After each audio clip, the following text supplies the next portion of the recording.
Hay secretos que se guardan tan profundo en el alma que ni el tiempo ni la oración pueden borrar.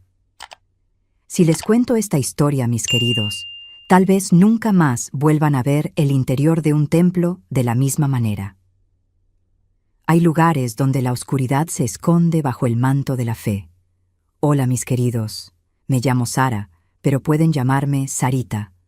Hoy tengo 70 años y nací aquí, en nuestra amada Medellín, en 1955. Quiero compartir con ustedes un recuerdo que he cargado en mi corazón por más de 30 años. Un recuerdo que me hizo cuestionar si el diablo usaba sotana y si la iglesia, que para mí era un refugio, podía ser también una jaula. Antes de que entremos en esta historia tan pesada, quiero preguntarles algo. ¿Desde dónde me están viendo? Dejen su comentario aquí abajo. Me encanta saber que mi voz llega a tantos rincones. Y si pueden, dejen ese pulgar arriba y suscríbanse al canal. Esto ayuda mucho a esta viejecita a seguir contando sus verdades y a que otras mujeres se sientan acompañadas. Era el año 2005. Yo tenía 40 años. Medellín vivía tiempos convulsos, pero dentro de la iglesia, la Catedral del Perpetuo Socorro, el silencio y la tradición eran casi palpables. Yo era la auxiliar de limpieza. Mi trabajo consistía en mantener aquel lugar inmaculado.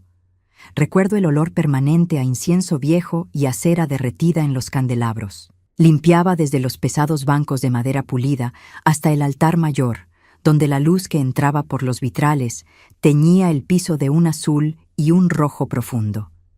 Yo era una mujer sencilla, criada bajo la estricta fe católica. Mi abuela siempre me dijo que servir a la iglesia era servir a Dios, y yo me lo tomé al pie de la letra. Trabajaba de sol a sol. Mi esposo, Alejandro, Alejandro era un hombre que me daba muchos dolores de cabeza, y el sueldo de la iglesia, aunque poco, era vital para mantener a mis 2 hijos pequeños.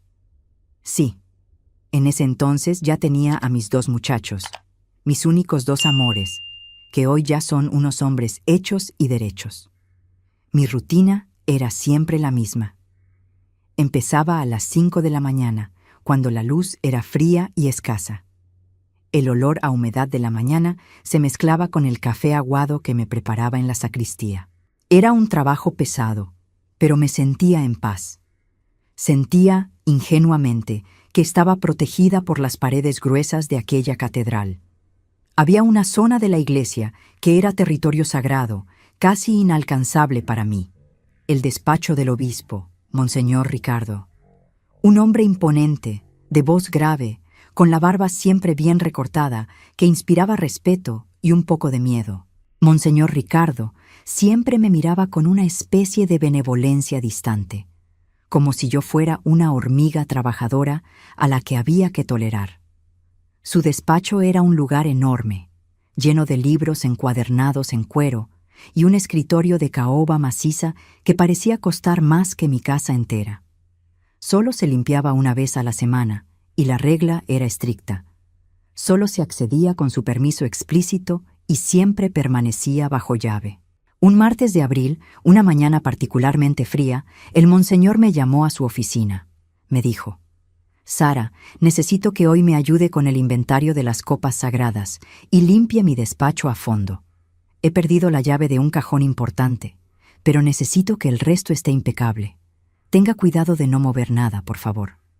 Nunca antes me había permitido limpiar el despacho sin supervisión, y mucho menos me había mencionado un cajón importante.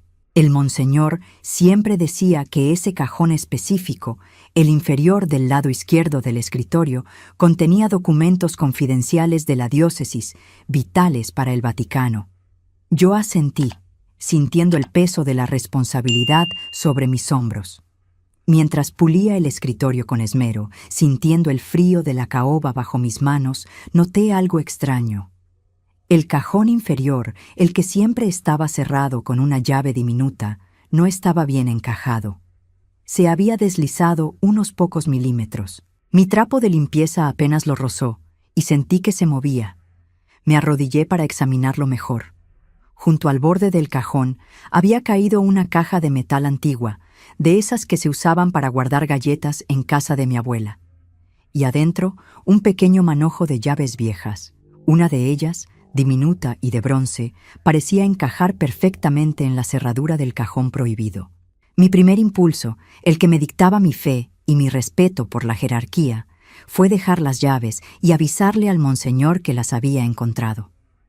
Pero la curiosidad, mis amores, la curiosidad es la mano del destino. Algo me picó, un escalofrío en la espalda. Pensé, quizás si abro encuentro la llave que él perdió. Así él no tiene que preocuparse. Mis manos temblaron un poco mientras introducía la llave. Giró en la cerradura con un clic suave, pero definitivo. El sonido de la verdad abriéndose. Cuando tiré del cajón y vi el contenido, sentí un frío que subió por mi columna vertebral. No había documentos de la diócesis. No había oro ni dinero. Solo había varias carpetas amarillentas y, dentro de una de ellas, un sobre manila abultado. Estaba sellado con una caligrafía que reconocí de inmediato. La letra grande y redonda de Monseñor Ricardo, con el corazón latiéndome tan fuerte que juraría que el sonido rebotaba en las paredes del despacho, abrí el sobre. Lo que vi, mis queridos, me hizo sentir un asco tan profundo, tan visceral, que tuve que taparme la boca con la mano para no vomitar ahí mismo, sobre el escritorio sagrado del obispo. Eran fotografías, fotografías íntimas, explícitas, de varias mujeres. Y lo peor, lo que me heló la sangre, es que reconocí a dos de ellas inmediatamente. Eran hermanas de la congregación, jóvenes, devotas, que servían en el comedor de la iglesia y se encargaban de la catequesis. Mujeres que yo veía todos los días, vestidas con sus hábitos sencillos, rezando y sirviendo a los más pobres. En ese momento, la pureza de mi fe se hizo añicos como un vitral roto. ¿Qué hacía el monseñor con esas fotos? ¿Eran ellas cómplices de un pecado? ¿O eran víctimas de la persona que más debían confiar? Mi mente humilde y sencilla no podía procesar la magnitud de esa traición.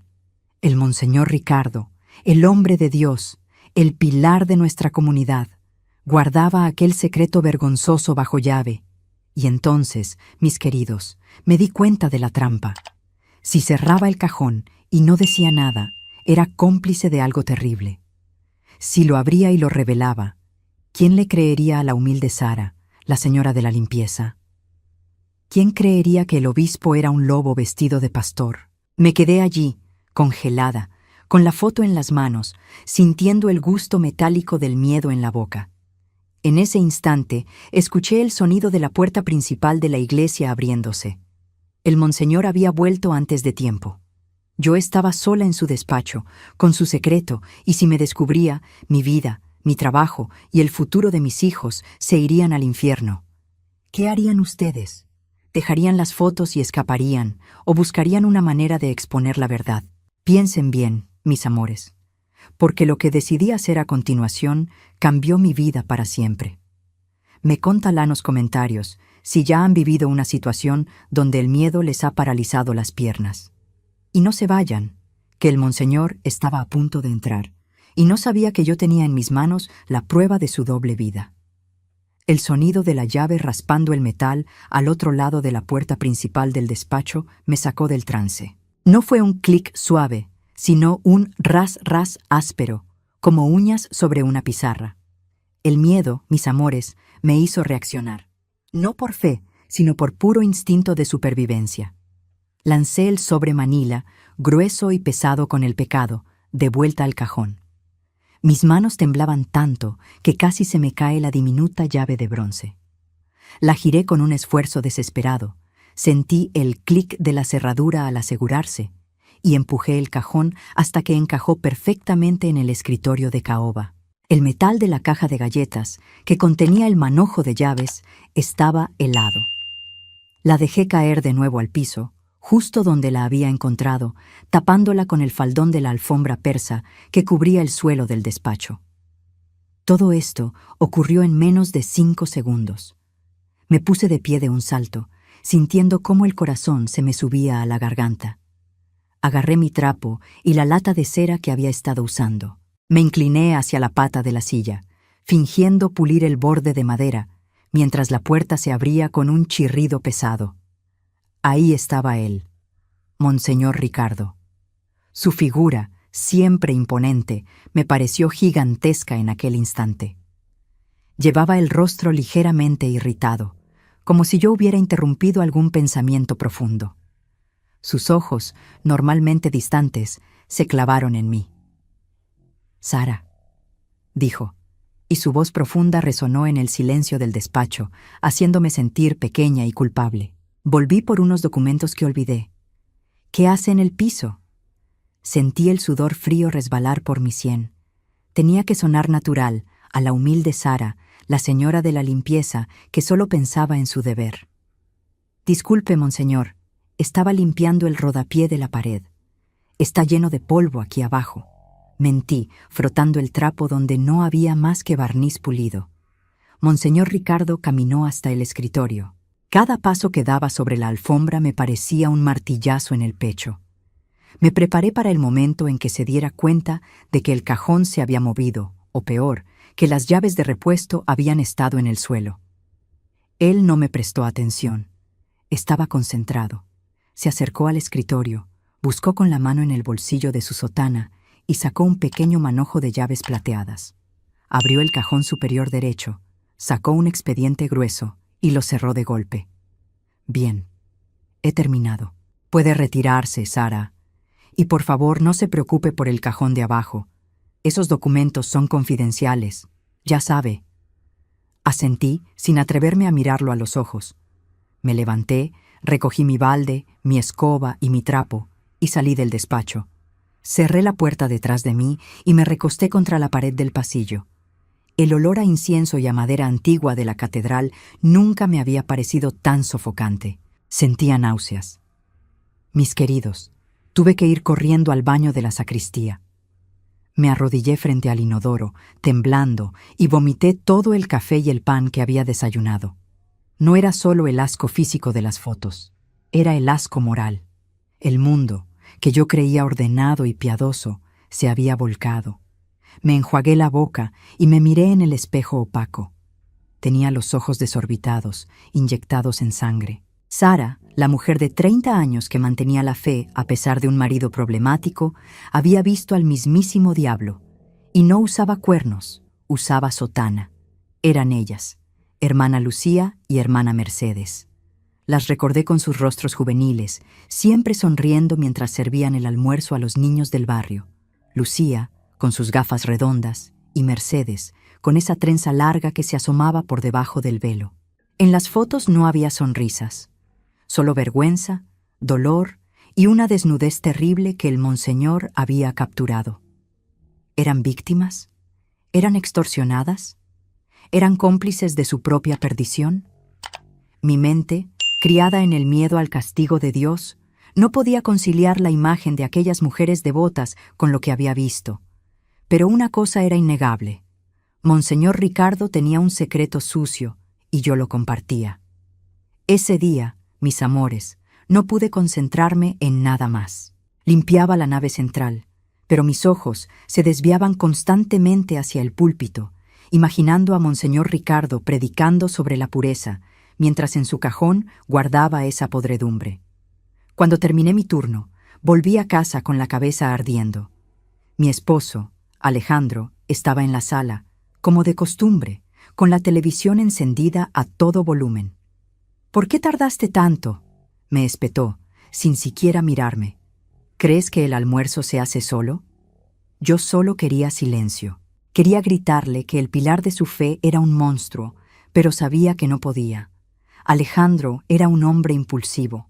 Si le contaba, podría ir a la iglesia, armar un escándalo, y perdería mi trabajo y la posibilidad de mantener a mis hijos. Y peor aún, nadie le creería.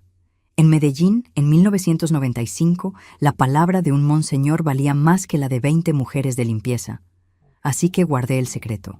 Me senté a picar cebolla para el sancocho y las lágrimas que brotaron de mis ojos no eran por el picor, sino por la impotencia. Me contarán los comentarios si ya han vivido una situación donde se han encontrado con una verdad tan grande que les da miedo hasta respirar. Dejen su like si esta historia les está llegando al alma, porque lo que decidí hacer a continuación fue un riesgo que podría haberme costado la vida. Tenía que actuar. Sabía que cerrar el cajón no era suficiente. Tenía la prueba de su hipocresía, pero no podía usarla si estaba bajo llave en su despacho. Mi plan era simple y estúpido, pero era el único que se me ocurrió. Tenía que volver al despacho, abrir ese cajón de nuevo y conseguir una prueba irrefutable. Si yo moría o si me despedían, alguien tenía que saber la verdad. El problema era el tiempo. Monseñor Ricardo solo me permitía limpiar su despacho una vez a la semana, y solo cuando él estaba fuera de la ciudad o ocupado en el ala parroquial. La oportunidad se presentó el jueves siguiente. Había una reunión de obispos en Cali. Monseñor Ricardo estaría fuera por 2 días. Yo escuché a su secretario, el padre Manuel, confirmando el viaje. El padre Manuel, a diferencia del monseñor, era un hombre bonachón y distraído. Mi estrategia era ganarme su confianza. «Padre Manuel», le dije mientras él preparaba sus maletas en la sacristía. Monseñor Ricardo me pidió que mantuviera su despacho inmaculado antes de su regreso de Cali. Que no quiere ni una pizca de polvo. ¿Sería tan amable de prestarme la llave, por favor? Prometo dejársela en el gancho apenas termine. El padre Manuel dudó un segundo, mirando la llave principal del despacho colgada cerca del perchero de las sotanas. «Oh, Sara, Monseñor siempre es muy estricto con eso, pero es cierto que quiere que todo esté perfecto. Solo por 1 hora, ¿de acuerdo? Y no toque nada». Me entregó la llave principal del despacho, aquella que nunca había estado en mis manos. Sentí un escalofrío de victoria. Había logrado mi primer objetivo. Eran las 3 de la tarde. La catedral estaba casi vacía, salvo por las pocas ancianas que rezaban el rosario en la nave principal. Entré al despacho, cerré la puerta con llave y me acerqué al escritorio. La caoba brillaba bajo la luz tenue de la tarde. Me arrodillé de nuevo, sintiendo ese horrible déjà vu. Mi corazón latía desbocado. Con cuidado, moví la alfombra.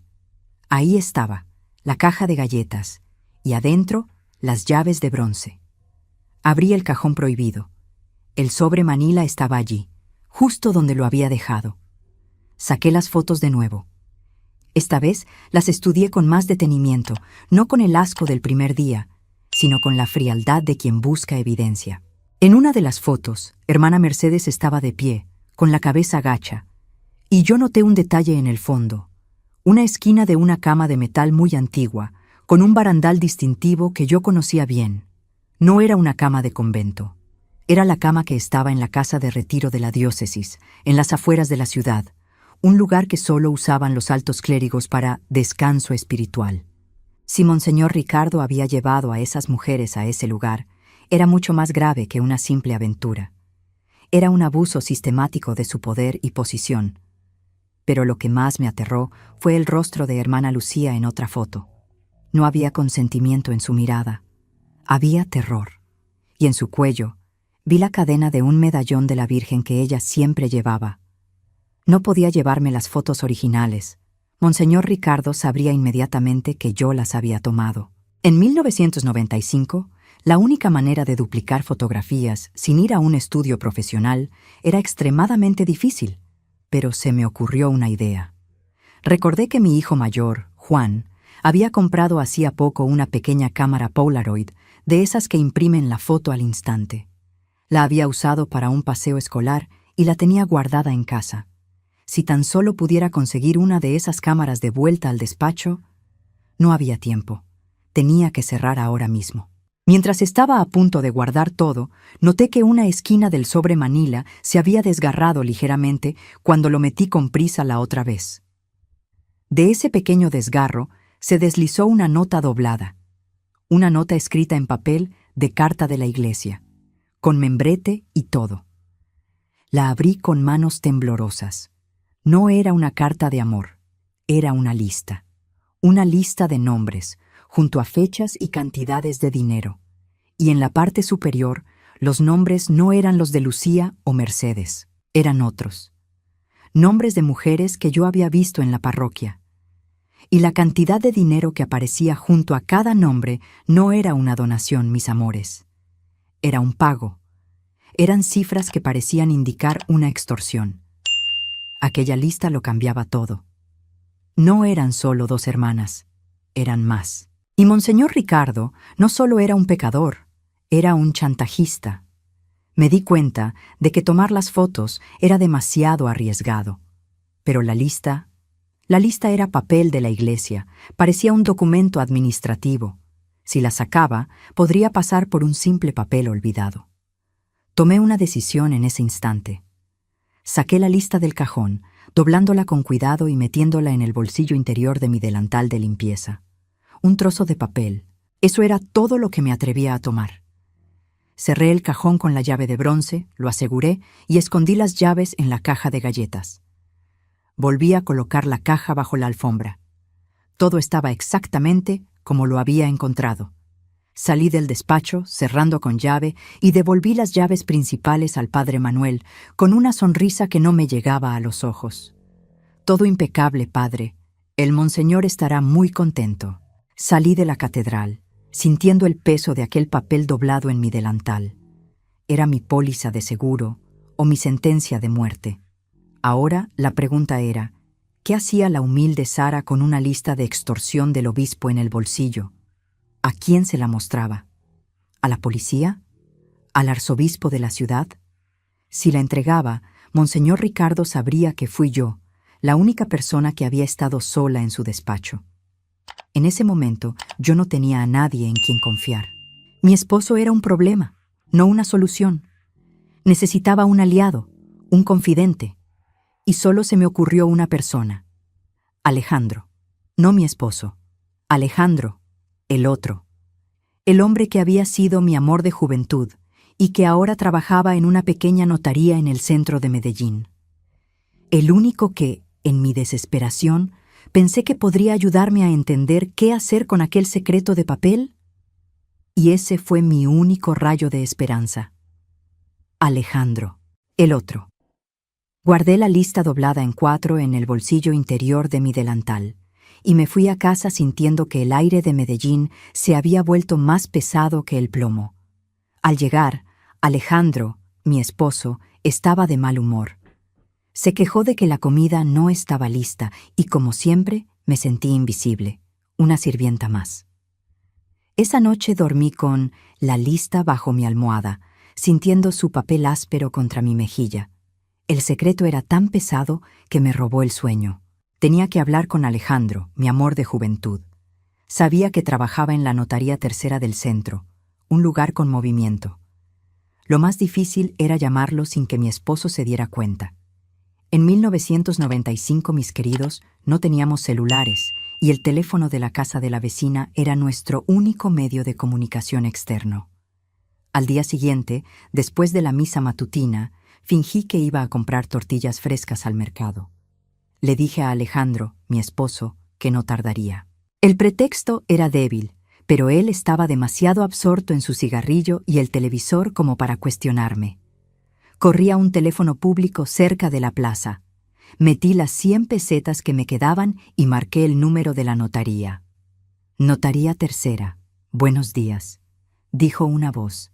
Buenos días. ¿Podría hablar con Alejandro, por favor? Es un asunto personal, pero urgente. Hubo un silencio y luego una voz que no escuchaba desde hacía casi 10 años. Una voz que sonaba más madura, más profesional, pero que me produjo el mismo escalofrío que cuando éramos novios. Sara, ¿eres tú? Soy yo, Alejandro. Mi voz sonaba apenas un susurro. Le expliqué, con palabras vagas y urgentes, que necesitaba verlo de inmediato, que era un asunto legal muy grave, que involucraba a la iglesia y que no podía hablar por teléfono. Él dudó, pero cuando mencioné que era un riesgo personal, aceptó. Quedamos de vernos en el Café Alameda, cerca del Palacio de Justicia, a la hora del almuerzo, en la única media hora que yo tenía libre. El encuentro fue tenso. Lo reconocí de inmediato. Alejandro no había cambiado mucho. Seguía con ese aire serio, pero tenía canas prematuras en las sienes y vestía un traje de paño formal, propio de su oficio. Yo, en cambio, estaba ahí con mi blusa descolorida y mi delantal de limpieza. Éramos dos mundos. Nos sentamos en una mesa al fondo. El ruido de las tazas y la gente conversando era un alivio, una barrera contra el secreto. «Sara, ¿qué pasa? ¿Estás bien? ¿Es tu esposo?», preguntó con la preocupación grabada en su frente. Yo respiré hondo. Necesitaba que él entendiera la magnitud de lo que tenía, no solo el chisme. «No, no es mi esposo. No, es mucho peor. Es la iglesia, Alejandro. Es el Monseñor Ricardo». Le conté en voz baja y entrecortada todo lo que había visto. Las fotos, la caja de galletas, la llave escondida, el miedo en el despacho. Le describí a hermana Lucía y a hermana Mercedes. Él escuchaba, con los ojos cada vez más abiertos, sin tocar la taza de café que le habían servido. Cuando terminé de relatar la escena del vómito y la náusea moral, metí la mano en el bolsillo de mi delantal y saqué la lista. «Mira esto», le dije, deslizándole el papel arrugado bajo la mesa. Alejandro lo tomó con cuidado, como si fuera un trozo de vidrio. Desdobló el papel de carta de la diócesis. Recuerdo que sus dedos se detuvieron en la parte superior, donde estaban los nombres y las fechas de 1993 y 1994. Lo leyó despacio. Sus ojos se movían de un nombre a una cifra. El silencio se hizo largo, pesado, solo roto por el tintineo de una cuchara. Finalmente, él levantó la mirada y no había solo sorpresa, había horror. «Sara, ¿sabes lo que es esto? Es una lista de mujeres y dinero. Creí que era extorsión. Es prueba, Sara. Es un registro de pagos. Esto no es solo un adulterio entre curas y monjas. Esto es un esquema sistemático. Fíjate en las cantidades. Son pagos mensuales fijos, en pesos colombianos, que exceden por mucho lo que una familia de clase media gana. Y mira los nombres. Alejandro, el notario, deslizó el dedo por la lista. Reconozco algunos de estos apellidos. Esta es la hermana de un concejal. Esta de aquí es la dueña de la panadería grande de la avenida. Y esta es la hija del sastre que hace las sotanas del arzobispo. Sentí otro escalofrío, mis queridos. No eran solo las hermanas del convento las que estaban bajo el poder del monseñor. Eran mujeres de la comunidad, mujeres influyentes, o mujeres cuyas familias eran importantes para la diócesis. «¿Y qué significa el dinero?», pregunté. «Significa que Monseñor Ricardo les ha hecho algo, o tiene algo de ellas, y las está obligando a pagar por su silencio o por su protección. O peor aún, Sara, podría ser que el Monseñor haya facilitado algo, y estos sean sobornos. Él es un chantajista, mi amor, y esto es evidencia criminal de la peor calaña. Pero no es una prueba legal, ¿verdad? Es solo un papel. Él dirá que es una lista de donaciones». Alejandro suspiró y se pasó la mano por el pelo, visiblemente nervioso. «Como evidencia legal, es frágil, sí, pero como amenaza, Sara, esto es dinamita pura. Si la mostramos a la policía o incluso al arzobispo, la palabra del monseñor se desmorona. Pero hay un riesgo enorme. Si él sabe que tú la tienes, tú serás la primera en caer. Me contarán los comentarios si ustedes hubieran confiado en Alejandro en ese momento. Porque yo sentía que solo él, con su conocimiento legal, podía ayudarme a navegar este infierno. Dejen su like y cuéntenme si el miedo a la verdad les ha hecho alguna vez buscar ayuda en el pasado. Mi media hora terminaba. Tenía que volver a casa antes de que mi esposo se diera cuenta de mi ausencia. «¿Qué hago, Alejandro? No puedo guardarla. Me quema la mano. No se la puedes entregar a nadie aún. Si la entregas ahora, Monseñor Ricardo sabrá que quien entró a su despacho fuiste tú. Él es intocable, Sara. Primero tienes que asegurar tu vida». «¿Asegurar mi vida?» «Sí. Tienes que hacer que esta lista exista fuera de ti. Si algo te pasa, alguien tiene que saber dónde está. Y lo más importante, Sara, necesitamos una copia notariada y archivada». Me explicó que, como notario, él podía dar fe de un documento privado, Pero si ese documento involucraba a la iglesia y un posible crimen, corría el riesgo de perder su licencia y su carrera. Sin embargo, me propuso un plan. Tráeme la lista de vuelta mañana, Sara, a la misma hora. Yo la voy a fotocopiar en la notaría. No es perfecta, pero es algo. Además, voy a escribir una carta de puño y letra, declarando que he visto el original y el contenido. Guardaremos ese documento en un lugar seguro, un lugar que solo tú y yo conozcamos. Si algo te pasa, alguien más podrá encontrar la verdad. Me pareció un plan audaz y peligroso, pero Alejandro no me pidió nada a cambio, solo que tuviera mucho cuidado. Su lealtad, que yo había olvidado, me dio un poco de la fuerza que me faltaba. No la pierdas, Sara, y por Dios no le cuentes a nadie más, ni a tu comadre, ni a tu esposo, a nadie. Esto es un secreto de dos. Salí del Café Alameda sintiendo que había cruzado una línea. Ya no era solo Sara, la señora de la limpieza con un secreto. Era Sara, la mujer con una misión. El problema era que, al día siguiente, no tuve tiempo de volver a salir. Mi esposo, Alejandro, el de la casa, había estado bebiendo desde temprano. Cuando llegué a la cocina, él estaba furioso. ¿Dónde estuviste ayer? Tortillas.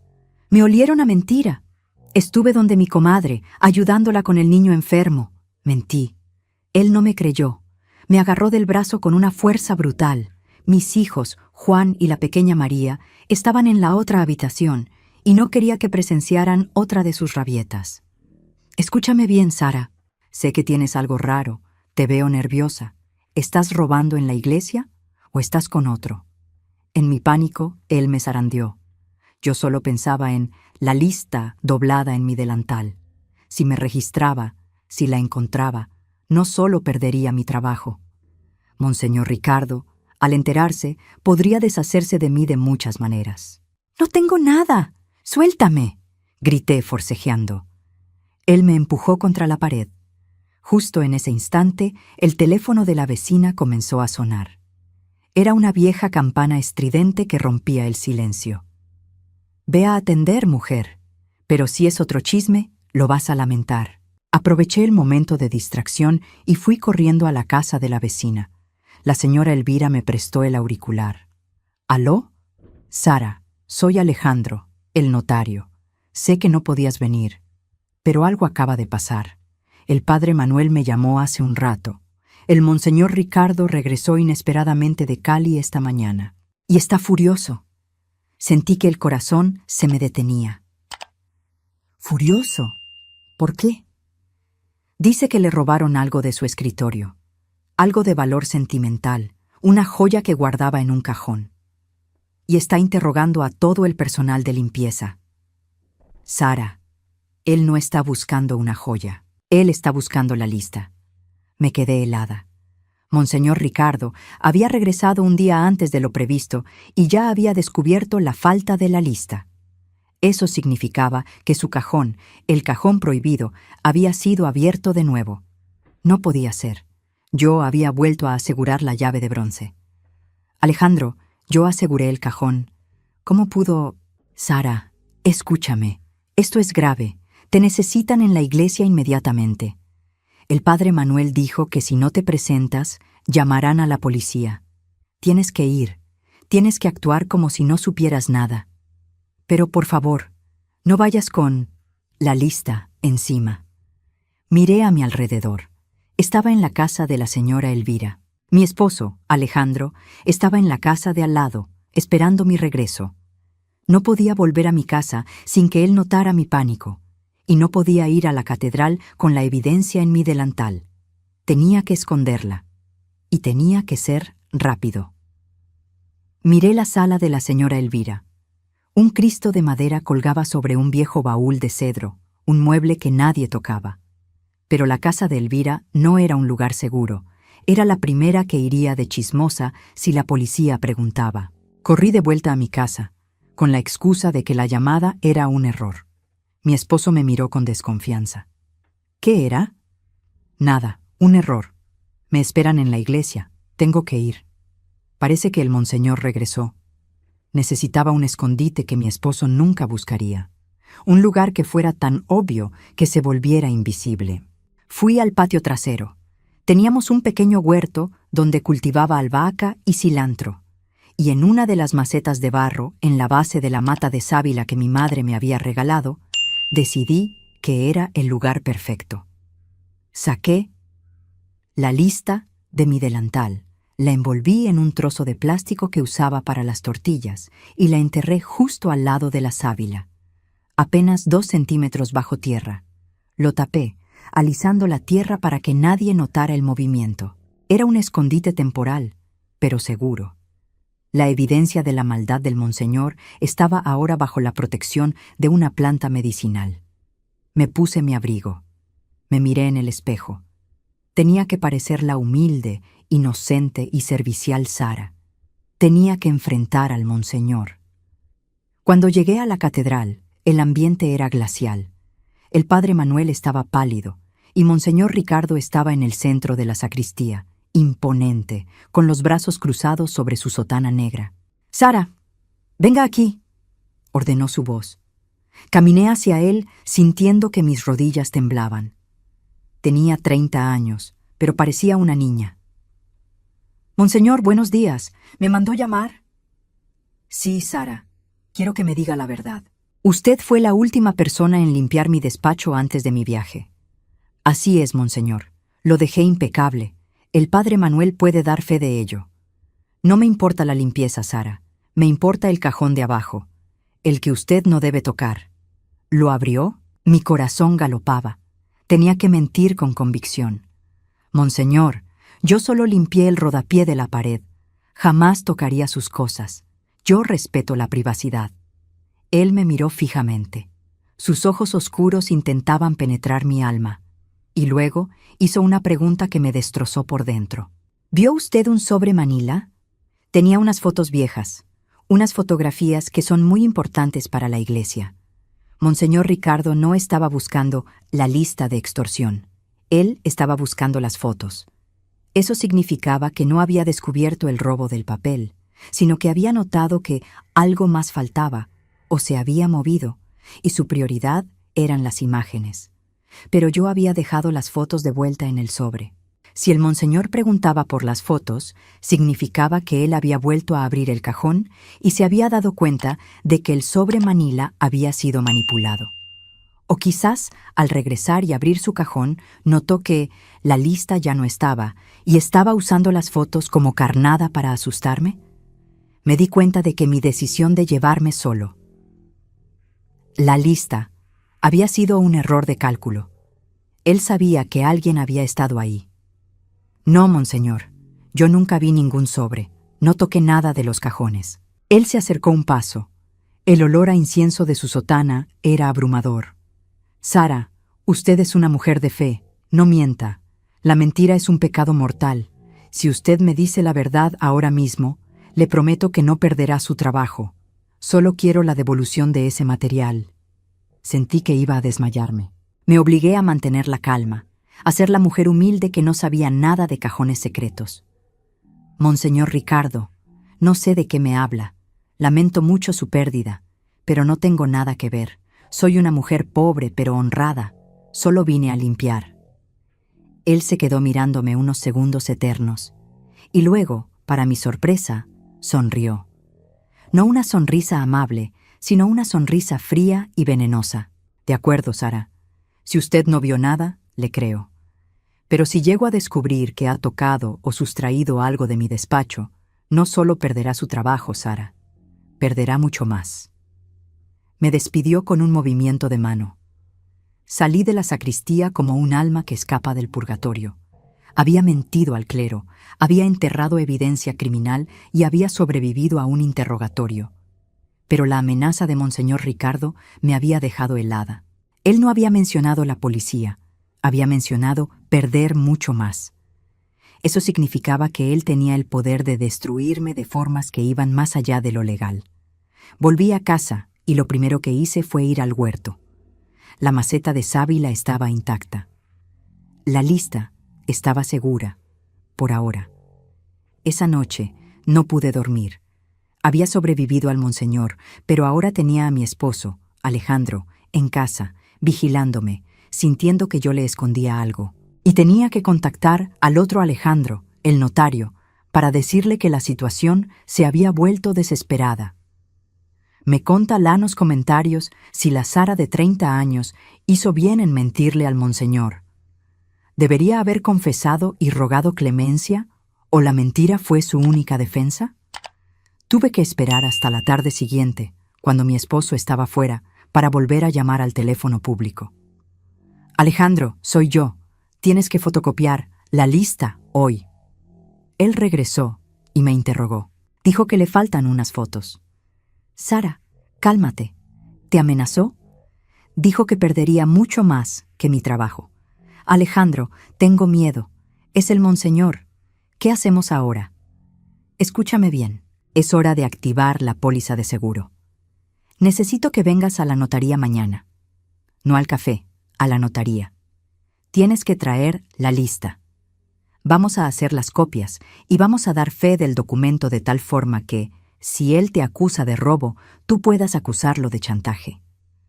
Pero, ¿no es peligroso que yo vaya a la notaría? El peligro es grande, Sara, pero el riesgo de que él te acuse de robo y tú no tengas cómo defenderte es peor. Tienes que venir. Acepté. Tenía que ingeniármelas para salir de la casa sin que mi esposo, Alejandro, notara nada. El problema era que el monseñor Ricardo no era el único que me vigilaba. Esa mañana, cuando salí de la casa para ir a la iglesia, noté que una camioneta negra estaba estacionada frente a la panadería de la esquina. Era una camioneta discreta, con los vidrios oscuros. Cuando volví a casa al mediodía, la camioneta seguía ahí. No me presté mucha atención. Pero al día siguiente, cuando me preparaba para ir a la notaría y desenterrar la lista de la maceta de sábila, la camioneta negra me siguió. Sentí un escalofrío que no tenía nada que ver con el clima de Medellín. El monseñor Ricardo no solo había regresado, había enviado a alguien para seguirme. Yo era una auxiliar de limpieza. ¿Por qué el monseñor, un hombre tan poderoso, se rebajaría a seguirme? A menos que estuviera aterrado de lo que yo pudiera haber visto. Tenía que ir a la notaría, pero ahora el simple acto de desenterrar un papel se había convertido en una misión de espionaje. Me contan en los comentarios qué harían ustedes si sintieran que su vida está bajo vigilancia constante. El miedo, mis amores, me enseñó a ser astuta, pero no sabía si esa astucia sería suficiente para sobrevivir a la podredumbre de un monseñor. Aguardaba la hora de salir, fingiendo limpiar la casa, mientras el sol de la tarde se colaba por las ventanas. La camioneta negra seguía ahí. El tiempo se agotaba. Tenía que desenterrar la lista y llegar a la notaría tercera. Pero, ¿cómo hacerlo con un par de ojos desconocidos, vigilando cada uno de mis movimientos? El juego de Sara, la limpiadora, había terminado. Ahora comenzaba el juego de Sara, la espía, y si perdía, perdería mi vida y la verdad. Mis queridos, el miedo es un maestro cruel. Te enseña a moverte en las sombras, a respirar en silencio y a calcular cada paso como si pisaras minas. Aguardaba la hora de salir, fingiendo limpiar la casa mientras el sol de la tarde se colaba por las ventanas. La camioneta negra seguía ahí. El tiempo se agotaba. Tenía que desenterrar la lista y llegar a la notaría tercera. Pero, ¿cómo hacerlo con un par de ojos desconocidos vigilando cada uno de mis movimientos? El juego de Sara, la limpiadora, había terminado. Ahora comenzaba el juego de Sara, la espía, y si perdía, perdería mi vida y la verdad. Me acerqué a la ventana, fingiendo sacudir una cortina. La camioneta estaba estacionada justo frente a la panadería de Doña Marta. Podía ver el reflejo de los vidrios polarizados. Era imposible saber quién estaba dentro, pero la sensación de ser observada me oprimía el pecho. Necesitaba un plan que fuera tan rutinario que resultara aburrido para quienquiera que estuviera ahí. El huerto estaba en el patio trasero, visible desde la casa del vecino, pero protegido de la vista directa de la calle principal. Decidí que la única excusa válida para ir al patio trasero era la ropa. Le dije a Juan, mi hijo mayor, que tenía que colgar la ropa mojada. «Ya vuelvo, mijo. Cuida a María». le dije, poniendo mi tono más normal. Caminé hacia la canasta de la ropa. Era jueves, y ese día yo lavaba las sábanas blancas y las toallas. La canasta era pesada. La arrastré hasta el patio trasero, donde el sol era fuerte. Empecé a colgar las sábanas más grandes primero, usándolas como una cortina improvisada entre la casa y la maceta de sábila. El sol brillaba a través de la tela blanca, creando un espacio de luz difusa y privacidad temporal. Tenía que ser rápida. Me arrodillé. El olor a tierra húmeda y albahaca me inundó. Mis manos temblaban, no por el esfuerzo de la limpieza, sino por el miedo puro. Metí la mano derecha en la maceta, justo al lado del tronco áspero de la sábila.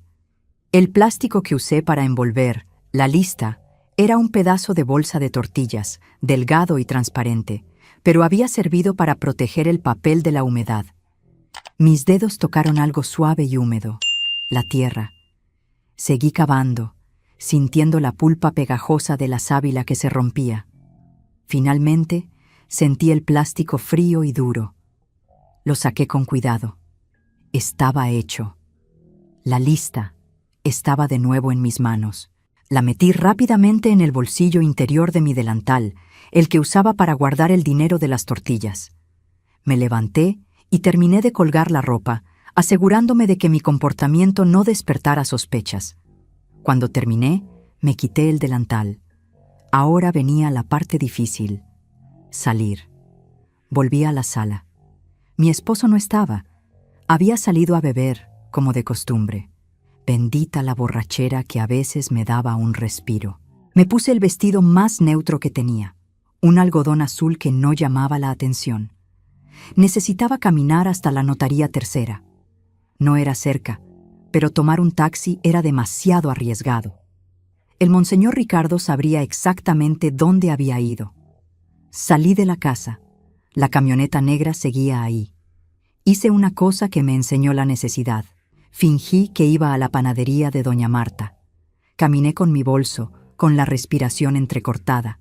Al pasar junto a la camioneta, sentí que la miraba de reojo. No había movimiento dentro. Quizás, solo quizás, era una falsa alarma. O quizás, el conductor estaba esperando el momento de mi distracción para seguirme. Entré a la panadería, pedí 2 pan de bonos y un café y me senté junto a la ventana. Desde ahí podía ver la camioneta. Parecía inactiva. Esperé 5 minutos. Cuando salí, caminé en dirección contraria a la notaría. Caminé 3 cuadras, fingiendo que iba a la plaza del mercado. Cuando estuve segura de que la camioneta no se había movido, o al menos no me había seguido inmediatamente, doblé en un callejón estrecho y aceleré el paso. Corrí. Corrí como no corría desde que era niña. La adrenalina era un combustible amargo. La lista ardía en mi bolsillo. Llegué a la notaría tercera sudando y sin aliento. El edificio era imponente, de piedra gris, con grandes puertas de madera. Un lugar de formalidades, leyes y papeles importantes. Yo, Sara, la mujer que limpia pisos, entraba ahí con la evidencia de un crimen en el bolsillo. «Buenos días», dije a la recepcionista, una señora con gafas de montura fina que me miró con una mezcla de curiosidad y desdén, como si se preguntara qué hacía yo en ese lugar. «¿Tiene cita?» «Vengo a ver al doctor Alejandro Gómez. Me está esperando». Ella revisó un cuaderno y asintió, indicándome un pasillo. Alejandro, el notario, me esperaba en su despacho, un cuarto pequeño pero ordenado, lleno de libros de leyes y sellos oficiales. Estaba pálido. «Sara, por Dios, pensé que no vendrías. ¿Te siguió alguien?» Había una camioneta negra. Creo que me evité. Pero el monseñor está desesperado. Dijo que le faltaban unas fotos. Alejandro cerró la puerta de madera con llave. El silencio del despacho era denso. «Escúchame bien. Vamos a hacer esto rápido. Necesito el original». Saqué el trozo de plástico de mi bolsillo y desenrollé la lista. El papel era delgado y ya un poco arrugado por mi manejo y el entierro en la maceta. Las letras, escritas a máquina, parecían aún más siniestras a la luz de la oficina. Los nombres, las fechas, las cifras de dinero, la palabra silencio escrita al lado de cada nombre de las hermanas extorsionadas. Alejandro se puso unos guantes de algodón que usaba para manejar documentos antiguos. Abrió el documento y lo leyó de nuevo, esta vez con más detenimiento. Esto es dinamita, Sara. Si sale a la luz sin protección, te explota en la cara a ti primero. ¿Qué hacemos? Primero, las copias. La notaría tiene que dar fe de que estas copias son idénticas al original. Las vamos a sellar y archivar. Si el monseñor te acusa de robo, tú puedes presentar estas copias y decir que él te está extorsionando. Fuimos a la máquina fotocopiadora. Cada hoja que salía era un paso más hacia la verdad. El sonido del clic, clic, clic de la máquina resonaba como tambores de guerra en mis oídos. Hicimos 5 copias. Luego volvimos a su despacho.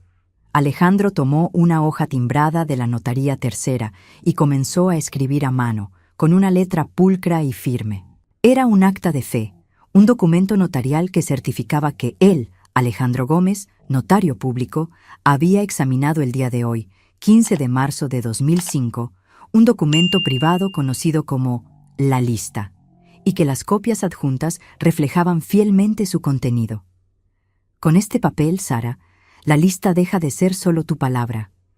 Ahora es un documento que tiene soporte legal. Si algo te pasa, yo puedo presentar este acta y decir que el monseñor Ricardo tiene que responder ante la ley. ¿Y si él te acusa de complicidad?, le pregunté, sintiendo la punzada de culpa. Alejandro me miró. Había una seriedad en sus ojos que no había visto antes. Corro ese riesgo, por ti, y porque lo que está haciendo ese hombre no tiene perdón de Dios. Él está destruyendo vidas, Sara, y tú, la mujer que limpia sus pisos, eres la única que tiene la llave para detenerlo. Mi corazón se infló con gratitud. Yo, la humilde Sara, tenía un aliado que arriesgaba todo por la justicia. Ahora, lo más importante, dijo Alejandro, doblando el original y las copias. El original debe desaparecer en un lugar donde solo tú puedas recuperarlo, y las copias notariadas en otro lugar. Me explicó su plan para las copias. Él tenía un pequeño buzón de seguridad en un banco de la ciudad, a nombre de una fundación sin fines de lucro que él manejaba. Nadie, ni siquiera su esposa, sabía de ese buzón. Él guardaría las copias ahí. Si él moría o desaparecía, la clave del buzón estaba en un testamento cifrado que solo yo sabría descifrar. Era complicado, pero seguro. Demasiado seguro para mi gusto. Pero, ¿y si necesitamos la lista de inmediato? No la necesitamos de inmediato. Necesitamos la certeza de que, si él te amenaza, la verdad sobreviva. Luego, me devolvió el original de la lista. Este lo vas a guardar tú, en un lugar diferente al que usaste. No lo entierres otra vez. Necesitas un lugar que sea inexpugnable, pero accesible solo para ti. Y tienes que sacarlo de tu casa. Salí de la notaría sintiéndome más ligera, aunque con el mismo miedo. Ahora la verdad no dependía solo de mí. Tenía un escudo legal. Caminé de vuelta a casa, pero esta vez decidí no volver al barrio de inmediato. Tenía que pensar en dónde esconder el original. ¿Dónde esconde una mujer pobre un papel que vale su vida? No podía ser la iglesia. No podía ser en mi casa. Recordé que mi comadre, Teresa, tenía un pequeño puesto de flores en el cementerio de San Pedro, un lugar que visitábamos a menudo para llevar flores a mi madre. El cementerio, el lugar de los muertos. ¿Quién buscaría un documento de extorsión en el lugar donde solo había silencio y dolor? Fui al cementerio. Teresa me recibió con un abrazo. «Sara, qué milagro. ¿Vienes a ver a tu mamita?» «Sí, Teresa. Y necesito un favor enorme. Pero no me preguntes, es un secreto». Ella me miró, notando la urgencia en mis ojos. Teresa siempre fue leal. «Claro, Sara. Lo que sea. Necesito que me guardes esto.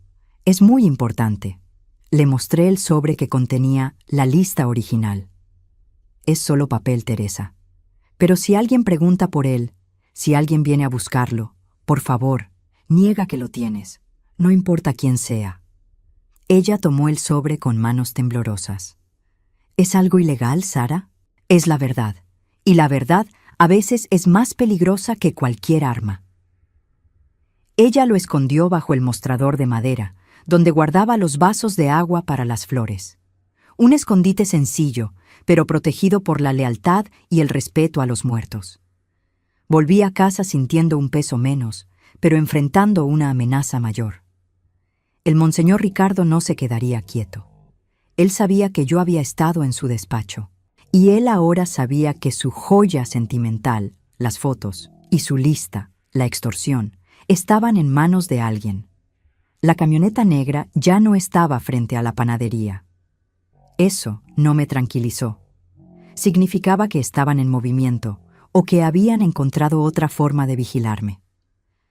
Los días siguientes en la iglesia fueron un infierno silencioso. Monseñor Ricardo me ignoraba por completo, lo cual era peor que su ira. El padre Manuel, por su parte, estaba nervioso. Una tarde, mientras limpiaba el altar mayor, el padre Manuel se acercó a mí. Me miró con una expresión de agonía. «Sara, necesito hablar con usted, pero no aquí». «¿Qué pasa, padre?» «El monseñor está recibiendo visitas, gente que nunca antes habíamos visto. Hombres de negocios, muy elegantes, que vienen en carros de alta gama. Y también...» Dudó, mirando a su alrededor. «Ha estado llamando mucho a Cali y a la casa madre en Bogotá». «¿Y qué tiene eso de raro, padre?» «Sara, él está haciendo movimientos, está cubriendo sus pasos. Hoy me pidió que revisara los libros de contabilidad de los últimos 5 años. Quería verificar unas transferencias. Mi corazón dio un vuelco. Él no estaba buscando el papel, estaba buscando la evidencia de las transferencias de dinero mencionadas en la lista. ¿Y qué encontró, padre?» «No encontré nada raro, Sara. Pero Monseñor Ricardo estaba revisando específicamente las cuentas de la Fundación Santísima Trinidad. Recordé que la lista mencionaba que los pagos de extorsión de una de las hermanas iban a parar a una fundación de caridad. Padre, ¿sabe quién maneja esa fundación? La manejan abogados. Es una estructura legal que desvía fondos de la iglesia. Pero no le puedo decir más. Sara, estoy asustado. Monseñor Ricardo me preguntó hoy qué haría si me enterara de un gran pecado en la iglesia. ¿Y qué le dijo usted? Le dije que mi lealtad es a Dios y a la verdad». Monseñor Ricardo estaba moviendo sus fichas, no solo para encontrar el documento, sino para asegurarse de que la fundación que manejaba el dinero sucio estuviera limpia. Necesitaba destruir la lista y culparme de robo. Tenía que alertar a Alejandro, pero no podía arriesgarme a llamar desde la casa de Elvira. Esa noche, cuando volví a casa, mi esposo, el otro Alejandro, estaba sobrio, lo cual era un mal presagio. Estaba sentado en la mesa de la cocina, con una cerveza abierta y un periódico. «Sara, siéntate. Tenemos que hablar». Me senté, tensa. «¿Qué pasa?» «El monseñor Ricardo llamó hoy a la casa. Al teléfono fijo. Sentí que el mundo se me venía encima. Monseñor Ricardo había violado la última frontera. Sabía dónde vivía». «¿Y qué quería?», pregunté, intentando sonar indiferente. Me preguntó si yo notaba algo raro en ti. Dijo que ha habido un pequeño problema de robo en la iglesia y que le gustaría saber si mi esposa ha estado actuando de forma extraña. Me dijo que te ha visto muy nerviosa últimamente. Mis amores, ¿ustedes saben lo que es la ironía? Que el hombre que te maltrata, que es el peor de tus demonios, de repente se convierte en tu juez moral gracias a la manipulación de un obispo. Mi esposo me miró con sus ojos inyectados en sangre. «¿Qué estás escondiendo, Sara? ¿Monseñor Ricardo te está buscando por robar? Porque si me haces quedar mal frente a la iglesia, Sara, te juro que...». No lo dejé terminar. Tenía que usar su propia misoginia y su cobardía para protegerme. «Alejandro, ¿cómo puedes pensar eso de mí? Soy tu esposa. El monseñor está loco. Él siempre me ha visto con desconfianza. ¿No te acuerdas de la vez que me culpó por las flores marchitas? Pero, Sara, ¿por qué llamaría a la casa? Porque es un hombre poderoso y manipulador. Él está molesto conmigo porque le dije que no podía trabajar horas extra la próxima semana, que tenía que atender a María. ¡Me está presionando! La mentira fue convincente, alimentada por el rencor que mi esposo sentía por la gente de la iglesia. Él siempre odió que yo trabajara para ellos, sintiéndose inferior. ¿Me está amenazando?, preguntó, sintiendo que su honor era atacado. Sí. Me dijo que si yo no cooperaba, él hablaría con usted y diría que estoy teniendo un romance con uno de los padres. Imagínate, esa mentira, la de la infidelidad, fue la única que funcionó para desviar la atención de la lista. Mi esposo se puso verde de celos y rabia, pero la rabia se dirigió al monseñor, no a mí. Ese cura de mierda. ¿Cómo se atreve a llamarme? No lo sé, Alejandro, pero si sigue llamando, dile que yo soy una mujer honrada. Esa noche, mi esposo no me tocó. Estaba demasiado ocupado rumiando su rabia contra el monseñor. Yo, por mi parte, sabía que el juego había cambiado. El monseñor Ricardo estaba usando a mi propio esposo como su peón, un vigilante involuntario. Me contan los comentarios. ¿Creen que Sara hizo bien en usar la mentira de la infidelidad para protegerse? ¿O la verdad siempre es mejor, incluso ante un esposo abusivo? A veces, mis amores, el mal menor es tu única salvación. Al día siguiente, fui a la iglesia. Todo parecía normal, pero yo sabía que los cimientos se estaban moviendo. Necesitaba hablar con Alejandro, el notario, urgentemente. Fui a la sacristía, fingiendo que necesitaba más jabón. El padre Manuel estaba solo, ordenando velas. «Padre, necesito un favor». «Dígame, Sara». «Necesito usar el teléfono de la oficina del Padre Superior por un minuto. Es una emergencia familiar». El padre Manuel dudó, mirando la puerta del monseñor. «Si monseñor Ricardo la ve...» «Es solo un minuto. Por favor, padre». Él suspiró y me llevó al pequeño despacho del Padre Superior, que estaba vacío. Marqué el número de la notaría. «Alejandro, soy yo. Tienes que saberlo. Monseñor Ricardo me está vigilando usando a mi esposo». Lo llamó a la casa y lo alarmó con historias de robo. Además, está revisando las cuentas de la fundación. Alejandro, al otro lado de la línea, guardó silencio. «Sara, esto es peor de lo que pensé. Él no solo quiere destruir la lista, quiere destruir la evidencia contable que lo incrimina. Necesitamos presionar». ¿Presionar? ¿Cómo? Si él está cubriendo sus pasos, significa que está asustado. Ahora que tenemos las copias notariadas, es momento de que la verdad empiece a tocar a la puerta de la diócesis de Medellín. Me explicó que, aunque no podíamos ir a la policía, porque el monseñor me acusaría primero de robo, sí podíamos usar una forma más sutil de exponerlo. Voy a hacer llegar copias anónimas de mi acta de fe, sin la lista adjunta, a 3 personas clave en Medellín: el obispo de la diócesis, el director del principal diario de la ciudad y un abogado de derechos humanos que conozco. No voy a entregar la lista, Sara. Solo voy a decir que tengo conocimiento de que existen documentos que comprometen la ética del monseñor Ricardo. ¿Y eso qué va a lograr? Va a ponerlo bajo investigación interna. Él no podrá actuar de forma violenta contra ti si sabe que el arzobispo ya está enterado de que algo grave ocurre en su parroquia. Le compraremos tiempo. El plan era arriesgado, pero me dio una luz de esperanza. El monseñor Ricardo era poderoso, pero incluso él respondía a una autoridad superior. Colgué el teléfono, agradeciendo al padre Manuel. Salí de la iglesia ese día con la sensación de que la balanza de poder se estaba equilibrando lentamente. Pero la presión del monseñor no se detuvo. 2 días después, en la iglesia, encontré una nota en mi casillero. No tenía firma, pero la letra era inconfundiblemente la de monseñor Ricardo. El papel decía simplemente: «Si la verdad se publica, Sara, tú y los tuyos dormirán con los peces en el río Medellín. Esto es un asunto de fe, no de justicia». La amenaza era directa, brutal. Había cruzado la línea de la manipulación a la amenaza de muerte. Mis hijos, Juan y María, estaban ahora en peligro. El monseñor no era un hombre de Dios. Era un criminal que usaba su sotana como escudo. Tenía que alertar a Alejandro de esta nueva amenaza. Tenía que protegerme a mí y a mis hijos antes de que Monseñor Ricardo desatara su ira. Mi única opción era desaparecer. Pero ¿cómo desaparece una mujer pobre con 2 hijos en una ciudad como Medellín en los años 90, cuando todos sus movimientos son vigilados?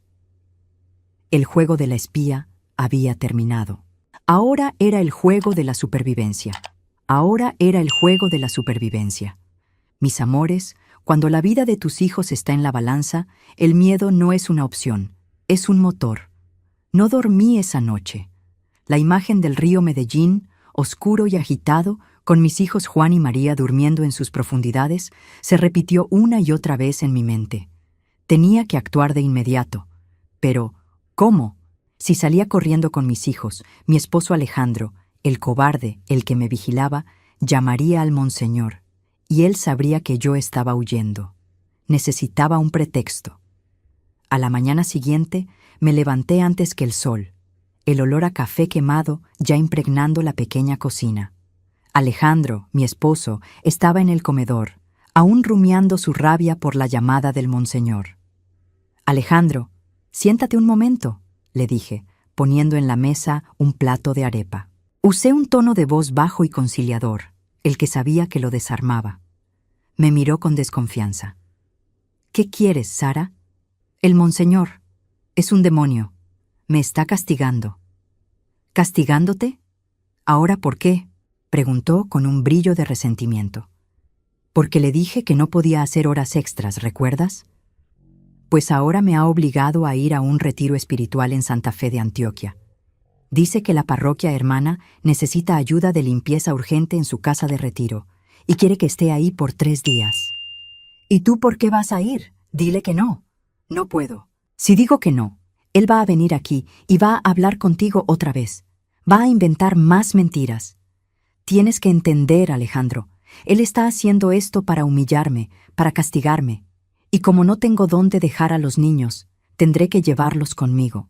Su rostro se transformó. La idea de que sus hijos fueran testigos de la humillación que le infligían a su esposa por su trabajo en la iglesia lo enfureció. Pero no contra mí, contra el monseñor. «¿En serio te obliga a llevar a los niños? Es un abuso». «Lo es, pero si voy, él me dejará en paz por un tiempo. Le dije que volvería el viernes por la noche. Juan y María estarán bien. Es un lugar tranquilo en el campo». Le di un poco de dinero, que había guardado de mis propinas, para que no sospechara que no tendría cómo mantenerse. Él solo asintió, su orgullo herido por el monseñor, no por la mentira. Esa tarde recogí a mis hijos de la escuela. No les dije que era una huida. Les dije que iríamos a visitar a la tía Candelaria, mi prima lejana, que vivía en un pueblo pequeño a 1 hora de Medellín, un lugar donde Monseñor Ricardo no sabría buscar. «¿Vamos de paseo, mami?», preguntó María, entusiasmada. «Sí, mi amor, un pequeño paseo. Pero es un secreto. No le digan a nadie que vamos a la casa de la tía Candelaria, ¿de acuerdo?». Juan, que ya tenía casi 20 años, captó la seriedad de mi tono. «¿Pasa algo malo, mamá?». «No, mi vida. Solo que a veces las personas que tienen mucho poder quieren controlar hasta dónde podemos ir. Y yo quiero que estén seguros, lejos de esa gente». Los llevé a la estación de buses. Mientras el bus se alejaba de Medellín, sentí el primer aliento de aire fresco en semanas. Estaban a salvo, por ahora. Yo volví a casa sola. El peligro estaba en mí, no en ellos. Tenía que contactar a Alejandro, el notario. Fui al teléfono público más cercano, en la esquina de la panadería. La camioneta negra no estaba, pero sentía ojos invisibles sobre mi espalda. Llamé a la notaría. «Alejandro, soy yo. Monseñor Ricardo me amenazó de muerte a mí y a mis hijos. Literalmente, que dormiríamos con los peces en el río. Tuve que sacar a los niños de la ciudad». Hubo un silencio profundo al otro lado de la línea. El miedo de Sara se había convertido en una realidad brutal. «Sara, el plan tiene que acelerarse. No podemos esperar. Hoy mismo envié las cartas anónimas a la diócesis, al abogado y al director del periódico. No contienen la lista, solo mi acta de fe que certifica que el monseñor Ricardo está involucrado en una extorsión grave. ¿Y qué pasó? Aún es muy pronto para una respuesta pública, pero un contacto dentro de la diócesis me confirmó que el arzobispo recibió el sobre hace una hora. Sara, Ricardo ahora sabe que alguien está tocando a su puerta. ¿Qué hago ahora? Él sabe que yo sé. Él va a venir por mí. Tienes que ir a la iglesia. Actúa con normalidad, pero mantente alerta. Él no puede hacerte nada físico si sospecha que ya estamos bajo el radar de la diócesis. Necesitamos que él se sienta acorralado. Colgué, sintiendo las manos frías. Volver a la iglesia era como entrar en la jaula del tigre. Pero si no iba, confirmaría su sospecha de que yo era la fuente de la fuga de información. Al día siguiente, regresé a la parroquia Santísima Trinidad. El ambiente era pesado. El aire, que antes olía a cera de vela y flores viejas, ahora olía a tensión. Las pocas hermanas que me saludaban lo hacían con una mirada de lástima o de miedo. Monseñor Ricardo estaba en su despacho. La puerta estaba entreabierta y pude escuchar voces adentro, aunque no distinguí las palabras. Parecía una reunión tensa. Comencé a barrer el pasillo principal, haciendo ruido con mi escoba, asegurándome de que supiera que yo estaba allí, visible, trabajando. A la hora del almuerzo, el padre Manuel me llamó a la sacristía con un gesto nervioso. Estaba pálido. Sara, no deberías haber venido hoy. Padre, es mi trabajo. ¿Qué sucede? El monseñor está fuera de sí. Recibió una llamada muy grave de Bogotá esta mañana. Y luego, el arzobispo de Medellín le pidió una reunión urgente. Está revisando todos los archivos. Está aterrado de que alguien haya filtrado información sobre las finanzas de la Fundación Santísima Trinidad. Mi corazón latía con fuerza. Alejandro, el notario, había cumplido. Padre, yo no sé nada de eso. Lo sé, Sara. Pero él no lo cree. Él piensa que usted está detrás de todo. Justo en ese momento, la puerta de la sacristía se abrió de golpe. Monseñor Ricardo estaba allí. Su sotana parecía más negra de lo habitual, y sus ojos, mis amores, sus ojos eran dos pozos de odio. No había rastro de piedad ni de fe en su rostro. Padre Manuel, déjenos solos.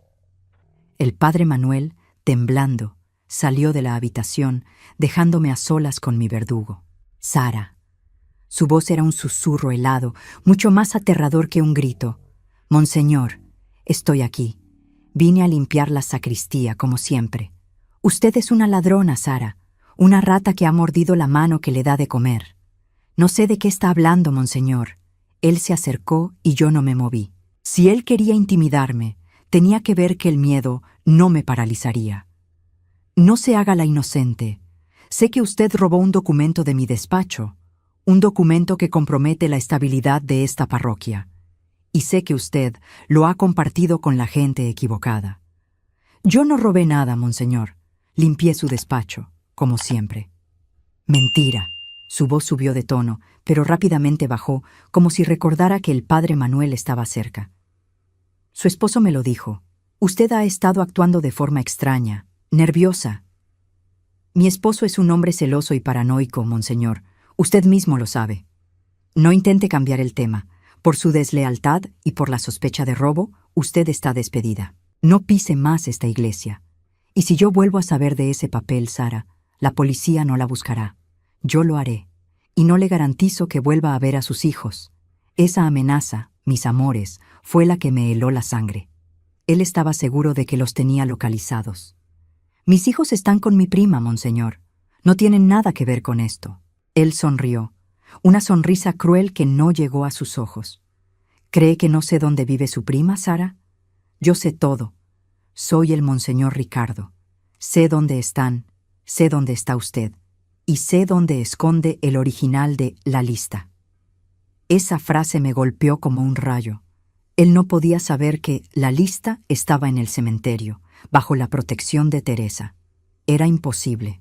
Usted no sabe nada, monseñor, Y si yo fuera usted, me preocuparía más por la llamada del arzobispo que por la humilde mujer que limpia sus pisos. Dije eso con una audacia que no sabía que tenía, pero era la única forma de defenderme: atacar su punto débil. Él me miró con una furia incontrolable. «Lárguese de mi parroquia, Sara, y si intenta publicar una sola palabra, se arrepentirá de haber nacido». Salí de la sacristía, sintiendo su mirada punzante en mi espalda. Me habían despedido, y eso era bueno. Significaba que ya no estaba en la boca del lobo, pero su última frase me dejó helada.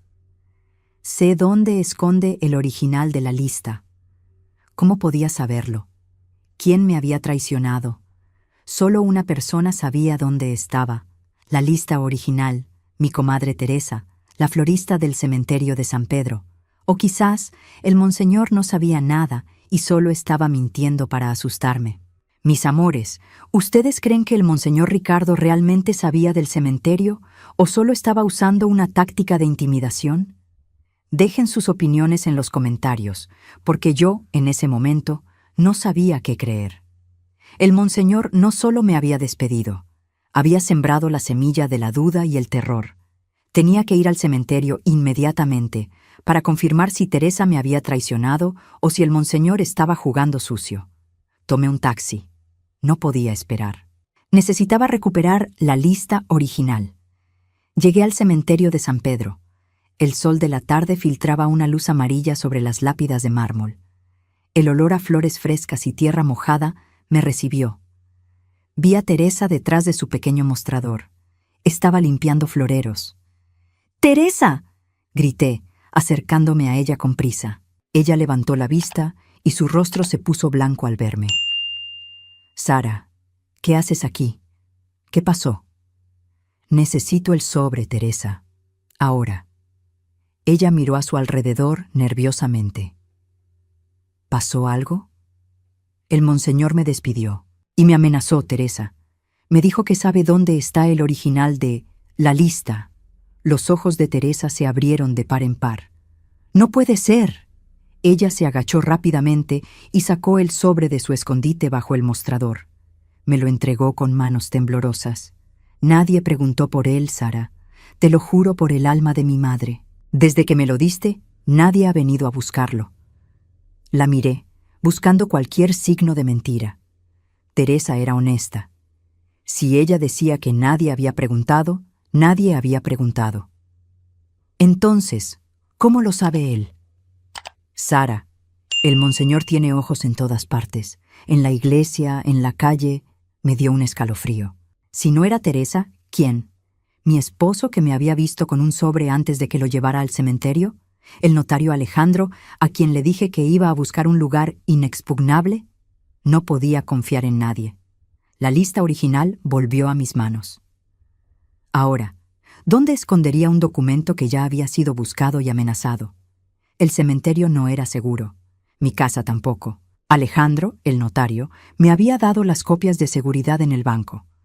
Pero el original, el papel que contenía las fotos íntimas de las hermanas y los detalles de las extorsiones, ese tenía que estar conmigo, pero inaccesible. Recordé que mi madre, antes de morir, me había regalado un pequeño relicario. Un relicario antiguo, de plata, que solo yo sabía cómo abrir, con un mecanismo secreto. Lo había guardado en el fondo de mi baúl de costura. Volví a casa con el sobre apretado contra mi pecho. Mi esposo no estaba. Probablemente había salido a beber para aliviar la vergüenza de que el monseñor lo hubiera llamado marido de ladrona. Fui directamente a mi habitación. Abrí el baúl de costura y allí estaba el relicario.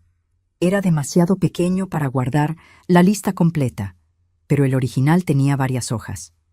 Tuve una idea. Rasgué con cuidado la esquina superior de la primera hoja de la lista, donde se detallaban los pagos. Arranqué una pequeña tira de papel. Luego, con una pinza de cejas, doblé el papel hasta hacerlo caber dentro del relicario, activando el mecanismo secreto. Ahora, si alguien encontraba el relicario, pensaría que solo contenía una foto vieja. Pero allí, Sara había escondido una prueba irrefutable de la extorsión del monseñor Ricardo. Guardé el resto de la lista en el sobre y lo envolví cuidadosamente en una bolsa de plástico. Lo escondí detrás del ladrillo suelto en la chimenea de la sala de estar, un lugar que Alejandro, mi esposo, nunca tocaría porque estaba cubierto de hollín. Con el relicario a salvo, me sentí protegida. Pero la realidad era que estaba desempleada. Mis hijos estaban lejos y un monseñor, con la ira de Dios, me estaba cazando. Tenía que contactar a Alejandro, el notario, una última vez. Si él ya había activado la investigación interna, yo necesitaba desaparecer, pero no huir sin dejar rastro, sino desaparecer para que el monseñor no pudiera encontrarme, pero para que Alejandro sí pudiera. Necesitaba un lugar seguro, donde pudiera ver cómo el juego se desarrollaba a distancia. Pensé en Elvira, mi hermana, pero ella me delataría con mi esposo. La única persona en Medellín que me ofrecía un refugio seguro era la tía Candelaria, la misma que ahora custodiaba a mis hijos. Llamé a Alejandro, el notario, desde el teléfono público nuevamente esa noche. «Sara, ¿dónde estás?» «Estoy en Medellín, pero tengo que irme». El monseñor me despidió y me amenazó de muerte a mí y a mis hijos. Él sospecha que la lista está donde la guardé, Alejandro. No sé cómo. «Sara, tranquila, ya no importa. La bomba está activada. Mañana el arzobispo lo interrogará por las finanzas. Él está acorralado. Necesito irme de Medellín por un tiempo. Voy a donde mis hijos están. Es lo más sabio. Pero antes, necesito que me digas una cosa. Si algo me pasa, si él logra neutralizarme, ¿cómo puedo recuperar el original? Alejandro, si algo le pasa, la verdad está en el relicario que usó. Solo yo sé el mecanismo para abrirlo. El resto está detrás de un ladrillo suelto en la chimenea de mi casa. Le di mi dirección exacta. Era la única forma de garantizar que la verdad no muriera conmigo. Muy bien, Sara. Cuídese. Y no tenga miedo. Usted es la mujer más valiente que he conocido. Colgué. Esa noche preparé una pequeña maleta. No llevé muchas cosas, solo lo esencial y el relicario de plata colgado de mi cuello. Cuando mi esposo llegó, borracho y arrastrando los pies, yo ya estaba lista. «Sara, ¿por qué no te fuiste al retiro?», balbuceó. «Me equivoqué de día, Alejandro. Me voy ahora». Él no protestó. Solo se desplomó en el sofá. Salí de casa a medianoche, bajo la luz amarilla de las farolas de Medellín. Me dirigía a la estación de buses, dejando atrás la humilde casa que había compartido con mi demonio personal, huyendo del otro demonio, el de la sotana. Me senté en el bus, abrazando mi maleta, el relicario frío contra mi pecho. Yo, Sara, la limpiadora, la humilde mujer de Medellín, había encendido la llama de la justicia, pero ahora me tocaba ver si esa llama me quemaría a mí o al monseñor. El bus salió de la ciudad, y yo me concentré en el paisaje, sintiendo la adrenalina del fugitivo. El juego de la supervivencia había comenzado, y yo era la única pieza que quedaba en el tablero. Pero lo que yo no sabía, mis amores, es que el monseñor Ricardo no era un hombre que se rindiera fácilmente, y su venganza sería mucho más cruel de lo que yo podía imaginar. Él no solo quería silenciarme, quería destruirme por completo. Y justo cuando pensaba que estaba a salvo, la peor noticia llegó. Mis queridos, ustedes que me acompañaron hasta este punto de la historia, ¿creen que Sara hizo bien en dejar a su esposo, incluso sabiendo que él era el espía del monseñor? Dejen su corazón en los comentarios. Y no se vayan, porque lo que viene a continuación es el momento más difícil de mi vida, donde el monseñor Ricardo me dio un golpe que casi me quita el alma. Mis amores, aquel viaje en bus fue un espejismo de seguridad. Yo creía que, al alejarme de Medellín, había dejado atrás al monseñor Ricardo y su veneno. El relicario de plata colgaba de mi cuello, pesado, como un juramento de que la verdad saldría a la luz. Me concentré en el paisaje que pasaba rápido por la ventanilla. El aire fresco que entraba me secaba el sudor frío de la frente. Me dirigía a un pueblo pequeño, tranquilo, donde mi hermana Candelaria había aceptado cuidar a mis 2 hijos. Pensé en el olor de sus cabellos, en la forma en que el pequeño me sonreía. Esa imagen era mi escudo. Llegué a la casa de Candelaria cuando ya el sol se había ocultado por completo. La puerta estaba sin seguro. Toqué suavemente. «Candelaria, soy yo, Sara». La puerta se abrió lentamente. Mi hermana estaba parada allí, pero su rostro, mis queridos, no era el rostro de alivio que yo esperaba ver. Era una máscara de dolor, de miedo puro. «Sara, ¿qué haces aquí? Creí que venías mañana». Tuve que salir rápido, Candelaria. «¿Están bien los niños? ¿Dónde están?» Me abrí paso en la pequeña sala, buscando el rastro de mis hijos. No había juguetes en el suelo, ni risas ahogadas, ni ese caos bendito que solo los niños saben crear. La casa estaba en silencio, un silencio sepulcral. «Sara, siéntate, por favor». El frío me subió por los pies. No me senté. Me quedé parada, sintiendo que el piso se movía bajo mí. «¿Dónde están mis hijos, Candelaria?» Mi hermana comenzó a llorar, llevándose las manos a la boca para ahogar un sollozo. «Ay, Sara, lo siento mucho. Yo no sabía qué hacer. Dime qué pasó». Mi voz, normalmente suave, se rompió en un grito. «Hace 2 días. Él vino». «¿Quién?» «Tu esposo, Alejandro». Sentí un vacío en el estómago. Sabía que mi esposo era un espía, pero nunca imaginé que llegaría tan lejos. «¿Qué quería?» «Dijo que venía a buscarlos. Que tú le habías escrito diciendo que los recogiera. Traía unos papeles, Sara, unas cartas de la iglesia. Mis rodillas cedieron y tuve que apoyarme contra la pared. El monseñor Ricardo había usado a mi propio esposo, a mi propio demonio personal, para darme el golpe final». ¿Qué decían esos papeles? Candelaria se secó las lágrimas con el reverso de su mano y me miró con una profunda lástima. Eran documentos de la parroquia Santísima Trinidad. Decían que tú estabas mentalmente inestable, que habías sido despedida por robo y que no estabas apta para la custodia de los niños. Alejandro me dijo que si no se los entregaba pacíficamente, él volvería con la policía y me acusaría de secuestro.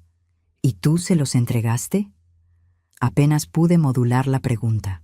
La traición no venía de Teresa, ni de Alejandro el notario, sino de la debilidad de mi propia hermana, asustada por la autoridad de la sotana.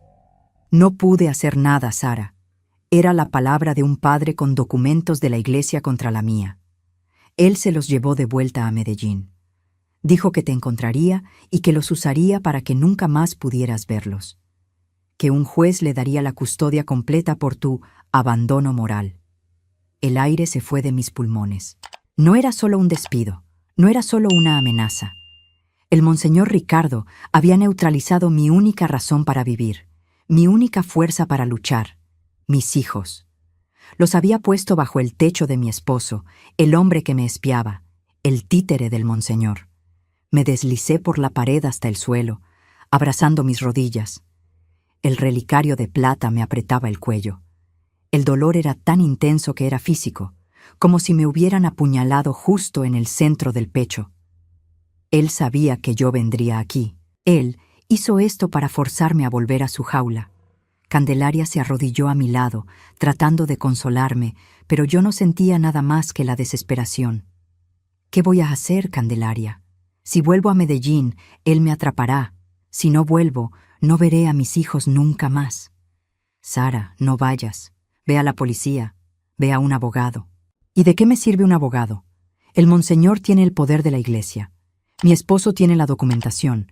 Yo soy Sara, la limpiadora despedida por ladrona, que abandonó a su familia. No tengo cómo defenderme. En ese momento, mis queridos, entendí el juego del monseñor Ricardo. Él no quería que yo me escondiera. Quería que yo me arrastrara de vuelta, humillada, para obligarme a entregarle el original de la lista.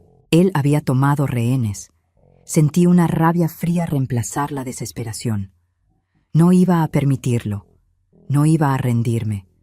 Tenía que volver a Medellín. Tenía que volver al corazón de la bestia, pero no como víctima, sino como la mujer que había encendido la mecha. Me levanté, sintiendo que la adrenalina me quemaba por dentro. Tenía que contactar a Alejandro, El notario, de inmediato. Candelaria, ¿tienes una moneda? Necesito un teléfono público. Mi hermana, todavía asustada, me dio unas pocas monedas. Salí corriendo de la casa, buscando la cabina más cercana. Llamé al número de Alejandro, rezando para que contestara. ¿Diga? Alejandro, soy Sara, tienes que escucharme. El monseñor me dio un golpe bajo. Usó a mi esposo para llevarse a mis hijos. Los tiene en Medellín. Él me obligó a volver. Hubo un silencio al otro lado de la línea. Sara, eso es terrible. Es un movimiento desesperado, pero muy inteligente. Él sabe que la investigación interna comienza mañana. Te está usando como cebo. Lo sé, pero no tengo opción. Tengo que volver. Tengo que ver a mis hijos. Si regresas, debes hacerlo con extrema precaución. Recuerda que él cree que tú tienes el original. Él te vigilará. El relicario está seguro. Y la lista está escondida. Pero ahora estoy sola, Alejandro. Mi refugio no existe. Sara, escúchame bien. Mañana por la mañana, cuando el arzobispo lo interrogue, el monseñor Ricardo estará ocupado. Es tu única ventana. ¿Qué quieres que haga? Regresa a Medellín ahora mismo. Ve directamente a tu casa. El monseñor esperará que lo busques en la iglesia, pero tú debes enfocarte en tus hijos. Y por favor, no le entregues nada, ni siquiera por ellos. Si lo haces, solo habrás garantizado que tus hijos crezcan bajo su sombra. La única forma de protegerlos es destruirlo. La palabra destruirlo resonó en la cabina telefónica. Era una guerra. Y ya no se trataba de las extorsiones, sino de la supervivencia de mi familia. Volveré esta noche. Te llamo mañana por la mañana, después de que la tormenta haya comenzado en la diócesis. Colgué. El miedo se había transformado en determinación. Volví a la casa de Candelaria, le di un abrazo rápido y le prometí que volvería por mis hijos. De vuelta en la estación de buses, pagué el pasaje de regreso. El trayecto de vuelta a Medellín fue el más largo de mi vida. Cada kilómetro me acercaba a mis hijos, pero también a la trampa mortal del monseñor Ricardo. Llegué a Medellín justo al amanecer. La ciudad olía a café y a pavimento mojado. Me sentía extraña. Había huido hacía menos de 24 horas, pero parecía que había pasado una vida. Me dirigí a mi humilde casa. La puerta no estaba abierta.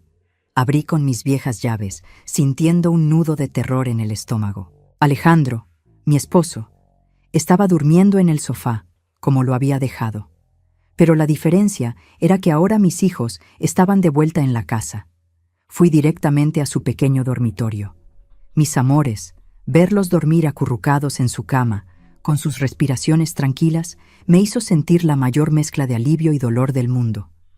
Estaban a salvo, pero estaban en la casa del enemigo. Me arrodillé junto a la cama y besé sus frentes. En ese momento, juré que el monseñor no me ganaría, pero tenía que ser rápida. Alejandro, mi esposo, despertaría pronto. Fui al salón. Allí estaba la chimenea y detrás del ladrillo suelto, la lista original, envuelta en plástico. Tenía que decidir, ¿la dejaba allí o la llevaba conmigo? Si Alejandro, mi esposo, me había espiado antes, ahora que estaba bajo las órdenes del monseñor, la vigilaría más. El monseñor sabía que la había guardado en un lugar secreto y que había ido al cementerio. Él esperaría que yo volviera por ella. Decidí dejarla. Mi seguridad ahora era el relicario de plata, y mi estrategia era que el monseñor creyera que yo aún tenía el cuerpo del delito, mientras él se enfrentaba al arzobispo. Pero mientras me dirigía a la cocina, vi algo en la mesa que no estaba antes. Una nota, escrita a mano, con la caligrafía perfecta del monseñor Ricardo. Decía: Sara, es bueno verte de vuelta. Tenía razón. Tus hijos son tu debilidad. Si quieres verlos crecer, te espero en la parroquia a las 10 a.m. Trae el papel. Si llamas a tu amigo abogado, tus hijos serán los que paguen. No había escape. Él sabía que yo había vuelto. Él había estado esperándome. Me miré en el espejo de la cocina. Yo, Sara, la limpiadora de 60 años que les cuenta esta historia, Era entonces una mujer de 30 y tantos, con los ojos llenos de ojeras y una rabia incandescente. Tomé el relicario con fuerza. Eran las 7 de la mañana. Tenía 3 horas antes de enfrentarme al monseñor. Pero antes de salir, mis amores, tenía que hacer una cosa. Tenía que llamar a Alejandro, el notario, y decirle que el monseñor me había acorralado. Fui al teléfono de la casa. Marqué el número. «Sara, ¿estás bien?», me preguntó Alejandro, con la voz llena de preocupación. «Estoy en casa, Alejandro. Mis hijos están aquí. Pero el monseñor me dejó una nota. Me quiere en la parroquia a las 10 de la mañana. Me pide la lista». «No vayas, Sara. No lo hagas. Yo estoy en la diócesis. La reunión con el arzobispo es a las 9. Si tú vas allí, él te neutralizará antes de que yo pueda terminar mi trabajo. Él tiene a mis hijos, Alejandro. Él no va a soltarlos si yo no voy. Es un engaño. Él está acorralado. Si le das el original, él lo destruye y la investigación muere. No puedes ir». «Tengo que ir, pero haré algo que él no espera». «¿Qué vas a hacer, Sara? Por favor, piensa con cabeza fría». «Voy a ir, voy a entregarle algo, pero no el original». Colgué. El tiempo se acababa. Me puse mi ropa más limpia, me colgué el relicario de plata y lo escondí bajo mi blusa. A las 9:30 de la mañana salí de mi casa y caminé hacia la parroquia Santísima Trinidad. El miedo me roía, pero la imagen de mis hijos me daba la fuerza. Al entrar a la iglesia sentí el mismo olor a cera y a tensión. El monseñor Ricardo estaba en su despacho. La puerta estaba cerrada. Toqué. «Adelante, Sara. Es bueno que seas puntual». Entré. Él estaba sentado detrás de su escritorio, con una calma aterradora. Vestía su sotana de forma impecable. Y sobre su escritorio, mis queridos, no había nada más que una Biblia y una pequeña bolsa de tela. «Siéntese, Sara. Hablemos de su futuro y el de sus hijos». El juego había terminado. Yo estaba en la jaula y el monseñor Ricardo, el león, estaba listo para devorarme, pero yo no iría sin una mordida final. «Monseñor, vine por mis hijos. Usted sabe que la lista es lo único que me queda». Él sonrió, un gesto que me revolvió el estómago. «Usted me conoce bien, Sara, y yo la conozco a usted. Demasiado bien. Sé que usted no robaría solo por dinero. Robó por justicia, ¿no es así?» «Robé la verdad, monseñor. La verdad que usted esconde bajo su sotana». Poético, pero inútil. «¿Dónde está el original, Sara?» Metí la mano en mi bolso y saqué un sobre que había preparado. No era el original. Era una copia, impresa por Alejandro el notario, de una de las fotos íntimas de las hermanas. La peor de todas. Lo puse sobre su escritorio. «Aquí está, el original. Ahora, ¿dónde están mis hijos?» Él tomó el sobre con 2 dedos, sin tocar la foto. La miró, y luego su expresión cambió. De calma pasó a una furia tan intensa que la sentí quemarme la piel. «Esto no es la lista. Esto es una abominación. Es la prueba de lo que usted hace, y si usted no me devuelve a mis hijos, el resto de las copias aparecerán». Él se levantó de golpe, golpeando el escritorio. «Usted no tiene nada. Su amigo abogado está siendo interrogado ahora mismo en la diócesis por conspiración. Yo lo sé. Usted es una necia. Me lo entrega o lo perderá todo». «Ya lo perdí todo, monseñor. Lo único que me queda es mi verdad, y usted la quiere». Él se acercó y yo no me moví. ¿De verdad cree que solo con esa foto me detendrá? Puedo negar todo. El arzobispo no puede vincularme al robo. Pero usted sí está vinculada. Si me entrega el original, no solo le devuelvo a sus hijos, sino que le doy dinero para que se vaya de Medellín y no diga una sola palabra. ¿Y si me rehúso? Si se rehúsa, la policía la estará esperando en su casa. Su esposo la acusará de robo y nadie le creerá que el monseñor más respetado de Medellín la está extorsionando. Usted perderá a sus hijos para siempre y pasará el resto de su vida en una celda. Sentí el miedo helado. Él no mentía. Tenía el control total. Devuélvame a mis hijos, dije sintiendo las lágrimas. Y yo le doy la lista. Él sonrió de nuevo, ese gesto cruel. Trato hecho. Primero, el original. Yo sabía que si le entregaba el original, él lo destruiría, y yo no tendría nada que me protegiera. Pero mis hijos, mis amores, por mis hijos yo hubiera hecho cualquier cosa. Está en mi casa, detrás de la chimenea. Él levantó la pequeña bolsa de tela que estaba en el escritorio. No, ya no lo está. Me quedé helada. ¿Cómo podía saberlo? ¿Qué dice? Sara, usted es muy predecible. Sabía que volvería por sus hijos, y sabía que usted no se desprendería fácilmente del original. Así que le pedí a su esposo, Alejandro, que fuera a buscarlo mientras usted venía a verme. Sentí que el mundo se caía a pedazos. Mi esposo, mientras yo estaba allí, valientemente, intentando negociar, estaba en mi casa, desenterrando la única prueba que quedaba. El monseñor Ricardo abrió la bolsa de tela, y allí, mis queridos, frente a mis ojos, estaba el sobre que contenía el original de la lista. Lo tengo, Sara. Usted perdió. Él tomó el sobre y lo rasgó lentamente. Luego sacó el contenido: las hojas con los detalles de las extorsiones y las fotos íntimas de las hermanas.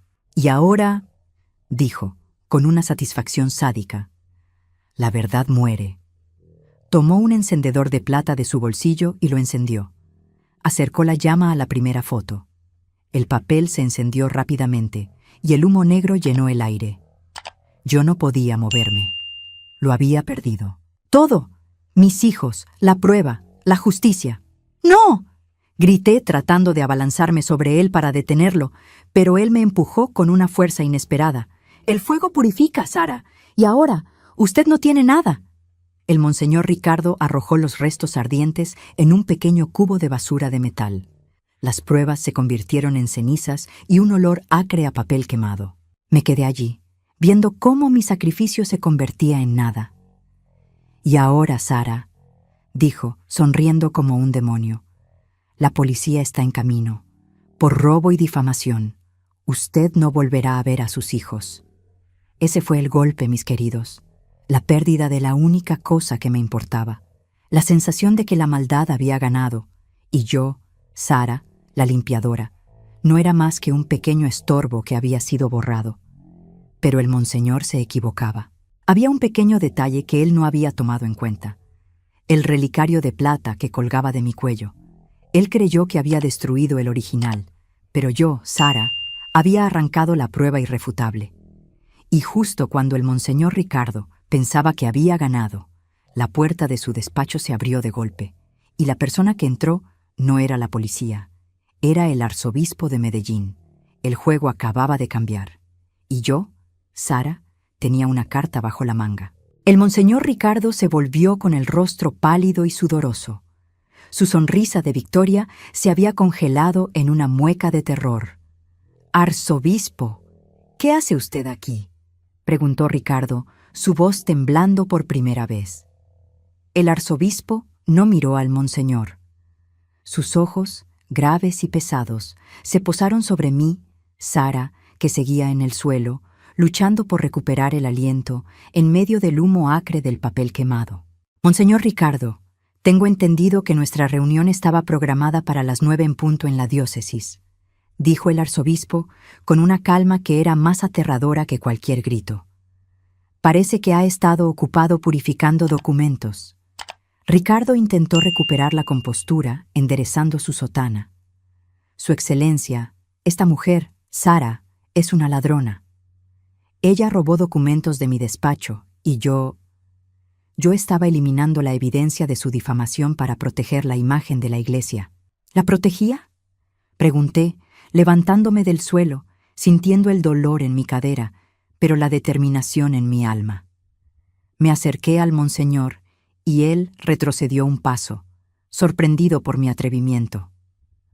«¿Usted cree que ganó, monseñor?», dije, elevando la voz, haciendo eco en el pequeño despacho. Creyó que quemando ese papel quemaría la verdad. Pero se equivocó. Usted lo perdió todo.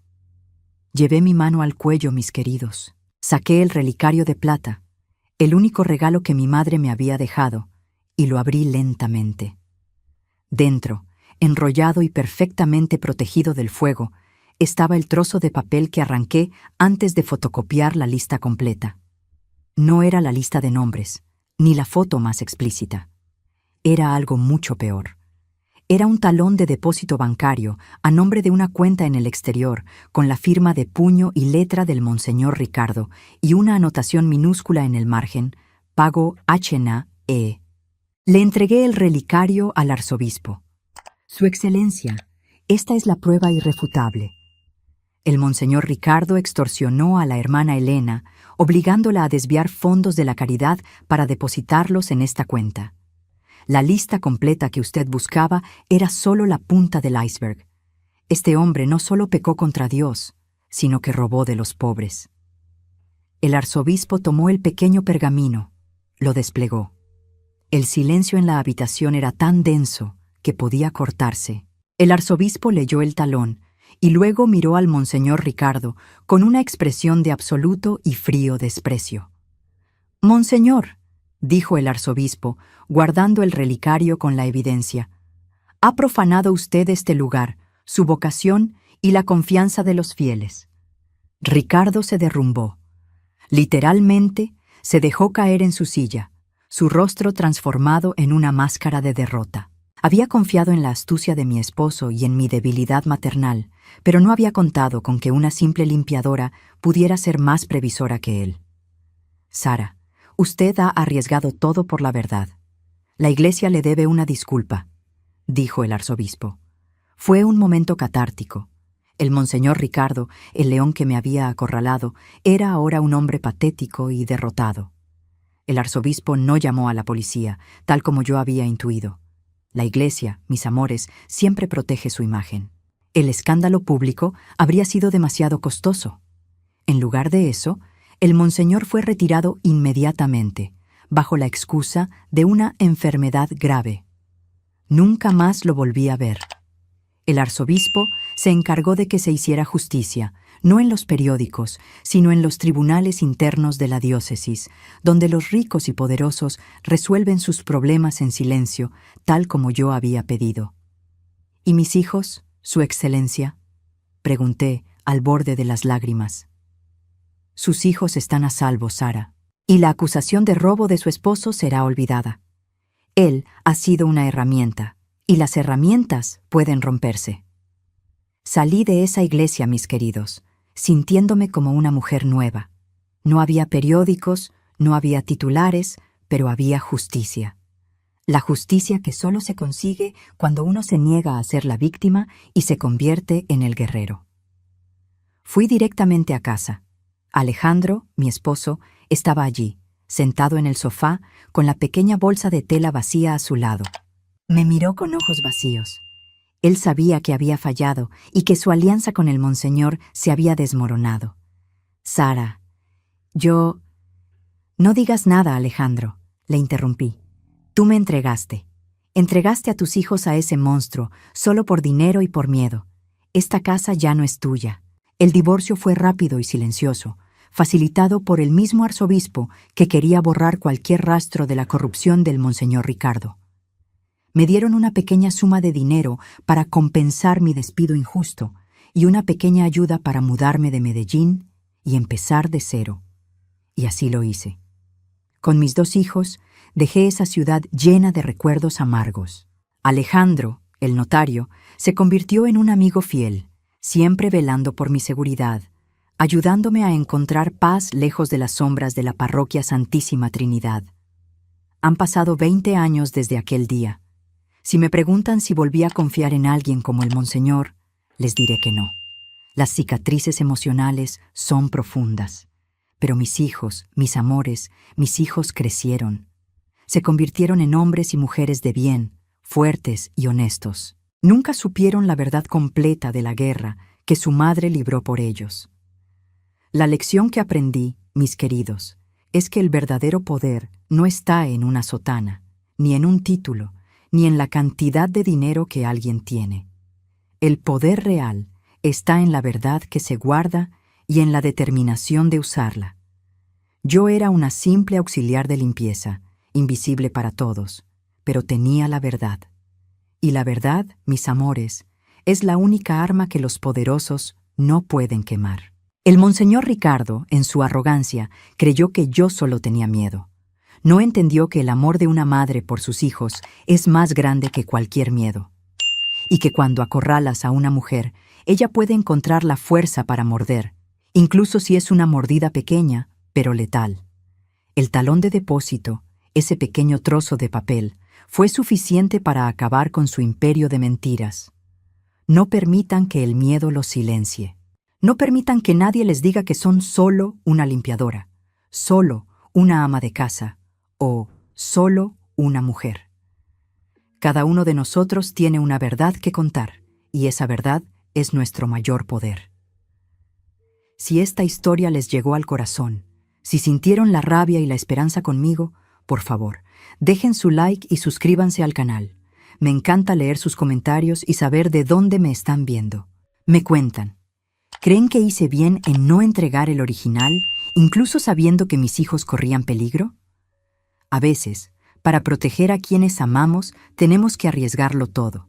Y al final, mis amores, la libertad de mis hijos fue mi mayor recompensa.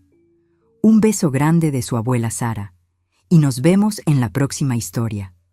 No se olviden de entrar en nuestro grupo de WhatsApp. Allí compartimos muchas otras historias de superación.